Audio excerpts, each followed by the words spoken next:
So we're going to begin in this first section by reviewing our index laws. And like I said in that sort of overview video previously, that's not the first time that you should be seeing these index laws. You would have first looked at them in year 8 and then done a whole lot of them again in year 9 and year 10. And we're just going to revisit them one more time here in year 11. So in the first concept box that you guys can see there, it's kind of those first sort of the 6 common index laws that we would be using throughout this whole course. So I'll just briefly go through each of them so we sort of have them at the back of our minds before we move on to the first example. So in this first one over here, when we multiply with the same bases, you're just going to add the 2 powers. So it'll be the same base a to the power of m plus n. So we're adding the powers. This second one over here, just underneath there, if it's division, you'll be doing a subtraction. So when we're dividing those 2 expressions, you're going to have a to the power of m minus n. This one here is a little bit common and kind of helpful. So if you have a situation where we have something that's being raised to the power of m, for instance, that's going to be further raised by the power of n, you would multiply the 2 powers. This one's probably everybody's favorite, right? Anything to the power of 0 equals to 1. So that's nice and easy. That's your 0 index. These last 2 can be a little bit tricky though. So we'll start off by looking at this one here. If you have a power that is a negative number, it actually turns it into a fraction. So every single time you see a minus in front of your power, it's kind of handy to immediately write 1 over. Then the bottom of the fraction will be what the original expression was, but without the minus sign. So it will be a to the m on the bottom of that fraction there, right? So long story short, a negative power turns it into a fraction. This last one over here is what happens when you have a fractional power. So in this particular case here, we've got our base a that's being raised to the fraction m on the top, n on the bottom of that fraction there. So fractional powers turn things into sort of roots and powers, right? Where the number on the bottom, so the n, tells you the degree of the root, right? So if it was, for instance, if n was 2, then you'll be looking at a square root. If n was 3, you'll be looking at a cube root. And the number on the very, very top over here, right? So that one there, that m there, you're just going to raise your base by that same power. So that goes underneath it or inside that square root. So hopefully that was a quick crash course illustrating some of those index laws that we've sort of hopefully would have encountered in the past. And we're just going to do some of these examples right now. So let's scroll down just to make sure we know how to apply these index laws. Okay, so yeah, right with me, right? So for part A, we've got a negative 8x cubed multiplied by negative 3x squared. All right, so always work with the numbers first. So negative 8 multiplied by negative 3 is 24. The x cubed times the x squared, so that's using our first index law. We're going to add the powers, so it'll be to the power of 5. Done. Nice and easy. Moving on to part B. It looks like we're doing division, so it's 12x cubed y squared that we're dividing it with negative 4xy squared. I'll just scroll down and zoom in a bit more. Work with the numbers once again. So 12 divided by negative 4 is negative 3. X cubed divided by x, we're going to subtract the power, so we're going to have an x squared remaining. And this last one's kind of nice, right? The y squared divided by y squared, they cancel each other out. So our final answer is not going to have a y in there. It's simply negative 3x squared. All right. Moving on, part C. Let's have a quick look at it. Let's just write that down. So we're going to have a negative 7x cubed y to the power of 4 all squared. So we have a situation over here where we have 3 things inside the brackets, all of which is being raised to the power of 2. We're going to square everything. So we'll start off with the negative 7, right? Negative 7 all squared will be 49.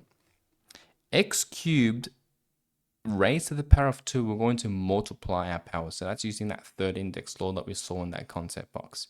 So it'll be x to the power of 6. And make sure you multiply the 3 and the 2 to give you the 6. We're going to do exactly the same thing with the y. So y to the power of 4 further raised to the power of 2. We're going to multiply those powers. And 4 lots of 2 will give us 8. Let's move back over to the other side so we can see the other questions. So for part D, we have 144 x squared y to the power of 8 to the power of a half. So once again, we've got a number of things inside the brackets, all of which we want to raise it to the power of a half. So I guess we can follow a very similar idea to the previous one, where we take each of those things here and we're going to multiply, we're going to raise it to the power of a half. So 144 to the power of half, I've just written in this particular way, although we kind of can see that simplifies to 12 later on, which I'll explain.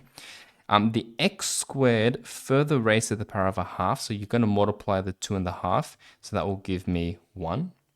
And then lastly, you're going to do the same thing with the y, but it's going to be 8 lots of a half, which is to the power of 4. So we're going to tidy things up. We have a half, right? So remember, whenever you have a fractional power, it turns it into a root. Now, because the number at the bottom is 2, that means we're looking at the square root of 144 in this case. Now, the x and the y to the power of 4, I'm just going to rewrite that because there's not much more we can do to it. And we know that the square root of 144 is 12. So let's just go ahead and finish off and writing it nicely like that. We're doing well. Let's keep going for part E. I might write part E down here. So we have 2 brackets 4x all to the power of 0 minus 1. So it looks like this one here is using our 0 index. Now it's important to recognize that it's only 4x that's being raised to the power of 0.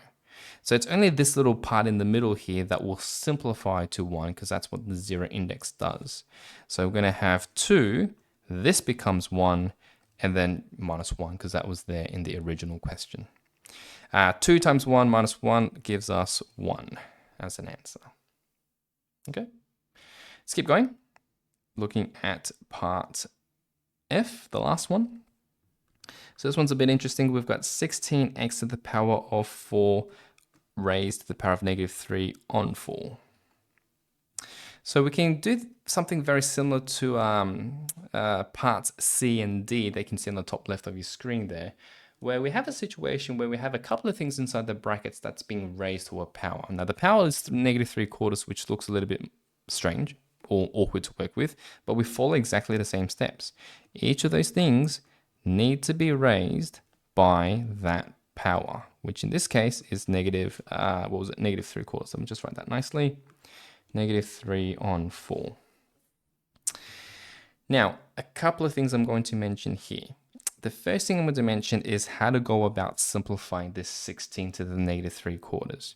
One way is you can just put that into a calculator and it will tell you what the answer is. And I'll be honest, if I was you guys, I would probably go ahead and do that. Now, the only issue is that if this number was not 16 and it was, say, a pronumeral like y or a, then you can't use a calculator. So what I'm actually going to do is I'm just going to show you guys how to simplify this negative 3/4 power, which might mean we'll have to do a few lines of working out to get to the answer, whereas the calculator would have told you immediately. But you do need to know how to simplify that. So let's go through this. Remember what I said earlier. Negative power means turning into a fraction. So it'll be 1 over, right? Now we have a fractional power that turns it into a root. The number at the bottom tells you the degree of that root. So it'll be the 4th root of, and because we have a 3 there, we're going to cube that number 16. So there's a lot going on there. So feel free to pause and digest that a little bit. But the negative power turns into a fraction. The fractional power turns into a square root. Or in this case, a 4th root, I suppose. Now, times, we're going to simplify this part here. Looks complicated, but it's going to be quite nice, right? Because we have a situation where it's x to the power of 4 further raised to the power of negative 3/4. So we're just going to multiply the powers. So it'll just be x to the power of 4 lots of negative 3/4. That's just going to be negative 3. All right, so now what we're going to do is we can basically pop that into a calculator if we really wanted to. That is, if the base here was not 16, it was y, that's basically going to be your answer. There's not much more you can do to it. But because we have a 16 and we can simplify the arithmetic and see what it turns out to, you can pop that in a calculator. So let's do that quickly, right? So we have a fraction. In fact, I just quickly, what I normally do is I'll just go, so it'll be 4. We kind of want the 4th root. So I'm just going to do the bottom part of the fraction. into the calculator. So raised to the power 3. So it saves you the hassle of sort of putting in a fraction if you don't want to. So that gives us 8, but just make sure it's 1 over 8. So long story short, I just pop the bottom number on the calculator there, and it gives us 8. So the final expression will be 1 over 8. Alternatively, I should say, you could put the whole thing as a fraction. I just like to be a little bit quick because I know the top's just going to be 1. Times this one over here. Once again, we've got a negative power, right? So that's going to be 1 over x cubed. So yep, negative powers turn things into a fraction.